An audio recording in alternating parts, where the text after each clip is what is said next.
totally changed from what I've seen 3 or 4 days ago, and even on the day of the crash, things were much more lenient, were much quieter. Now security measures are much tougher than before. OK, Sally, thanks very much indeed, bringing us right up to date there.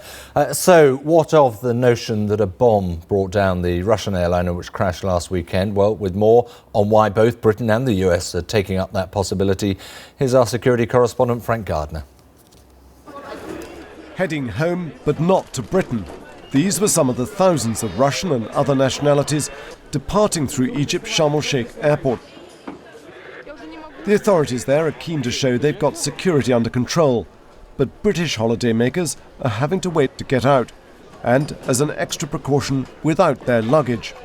What we want to do is to see as many people come home who want to come home, and for them to be safe to do so. But there will be no storage in the plane in the hold. That's because the government suspects that someone in Sharm Airport who had security clearance may have placed a bomb inside or on top of the luggage just before the Russian plane took off. British officials say it's still just possible that the cause of the crash could turn out to be technical, but they are increasingly convinced that's not the case. Now, my understanding is that the critical piece of new intelligence that came in yesterday and which prompted all of these dramatic precautions was some intercepted communications between suspected militants in the Sinai. Jihadists there say they brought this plane down, and they'll prove it at a time of their choosing. Egypt says that's propaganda and that it's too soon to draw conclusions. But this whole tragedy has overshadowed the red carpet welcome Downing Street laid on for Egypt's President Sisi. To some, he's a dictator and human rights abuser. To others, a beacon of stability. Despite the handshakes, Egypt is baffled why Britain has concerns about Sharm el Sheik airport. 10 months ago, we were asked by our British friends to allow teams into Sharm el Sheik airport to make sure the security procedures were sound. We responded immediately. They checked security and were happy with it. But that was not the case yesterday, which is why David Cameron took the decision he did. I act on the basis of advice that I get. Of course, I cannot be sure, my experts cannot be sure, that it was a terrorist bomb that brought down that Russian plane. But if the intelligence is, and the judgment is, that that is a more likely than not outcome, then I think it's right to act in the way that I did. As the investigation in Egypt drags on, it's clear that other countries share Britain's concerns. Few governments want to risk this happening to their citizens. Frank Gardner, BBC News. OK, we can speak now to Captain Desmond Ross, who's an aviation security expert with more than 40 years in the business and is in Istanbul at the moment. Thanks very much for joining us. I just wonder if you essentially you share the views of the British and to a certain extent the American authorities? Good afternoon. Good morning, David. Look, it is beginning to look more and more like an explosion of some sort has occurred. Whether it was a bomb placed or not is another question. My concern at the moment is that once again we're seeing knee-jerk reactions to an incident that happens without careful thought about the actual procedures.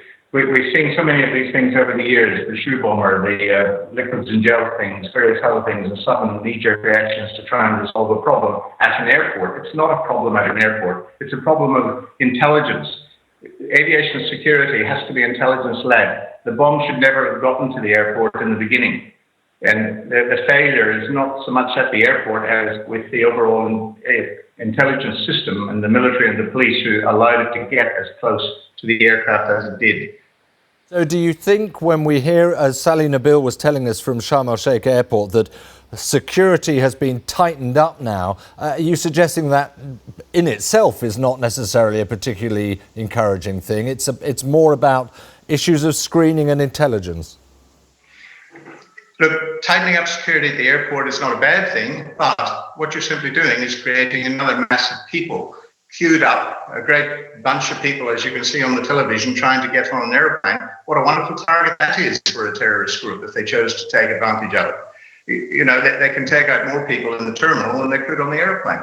It's not a clever way to handle people and gather them in en masse in a an open space where they could be attacked, if that is in fact the problem. If there is a terrorist action taking place, you do not want people standing around in large groups.